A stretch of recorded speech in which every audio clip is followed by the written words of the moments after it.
All right, let's get right into it. So a new AI image editor called Nano dropped recently, and the internet just went nuts. I mean, the buzz was everywhere. It was promising this whole new era of digital creation. But now that the dust is settling, a really interesting debate has popped up. Is this thing a genuine revolution, or is it just another case of tech hype? We're going to break it all down. This was basically the headline on every tweet, every video, every post about it. People were seriously declaring the end of the road for traditional pro-level software. The message was loud and clear. This new tool is so good, so easy to use, that it's going to make giants like Adobe totally obsolete. This was peak hype. Okay, so to be fair here, let's look at this thing through a few different lenses. We'll start with our first big criterion: innovation. What was it about Nano that got everyone so fired up? What was that wow factor that just fueled this massive reaction? Well, the tool promised to fix some of the most annoying problems in AI image generation. The biggest one for sure was character consistency. You know, the ability to edit a character in different scenes without their face suddenly looking like a different person. It could also swap outfits and styles like it was nothing, all while keeping the original image looking like, well, the original image. It really felt like a massive step forward. And the first people who got their hands on it were just blown away. This one user on Reddit put it perfectly, saying they'd, quote, never seen this kind of character consistency in any other model to date. So from an innovation standpoint, it looked like Nano was absolutely crushing it.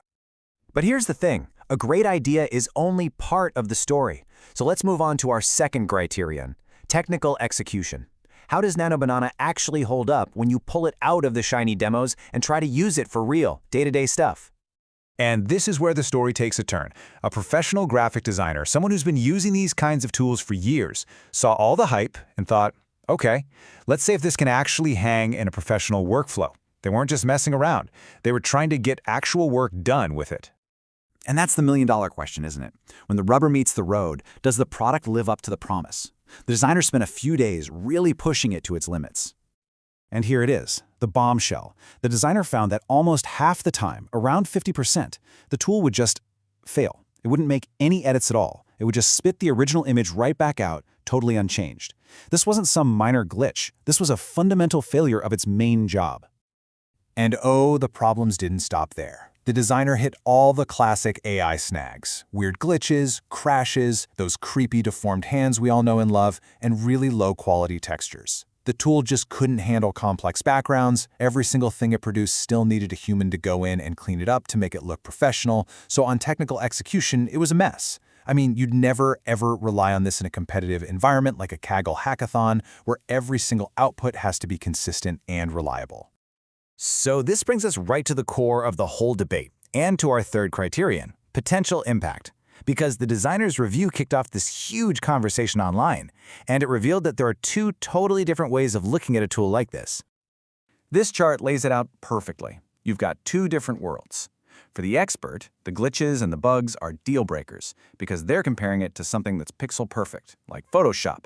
But for almost everyone else, the mass market, those flaws just don't matter as much. For them, a tool that's good enough is a total game changer.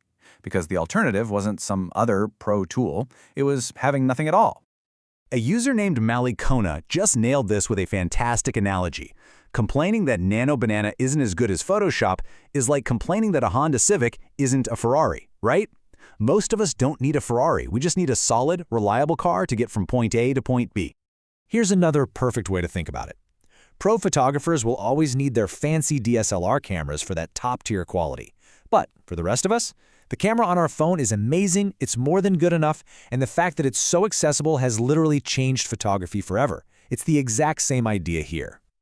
So what's the big takeaway from all of this? What does this whole Nano saga really tell us about where AI and creativity are headed? Let's tie it all together. And we're back to that same user, Malikona, who just summed up the entire thing with this incredible insight. The real point of these AI tools isn't to make the top 2% of experts even better. It's to give the other 98% of people who had zero expertise before access to these incredible creative powers.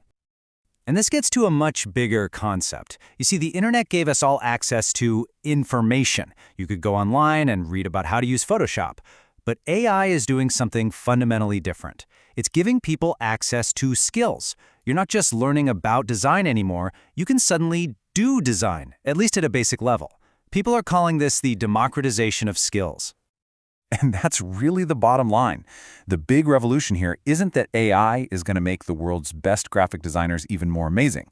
The revolution is that it's taking millions of people who have no design experience at all and giving them the ability to create, to bring their ideas to life, to play in a world they were previously locked out of. It's not raising the ceiling, it's raising the floor for everybody. Which leaves us with one final thought to chew on. In the grand scheme of things, what actually changes the world more?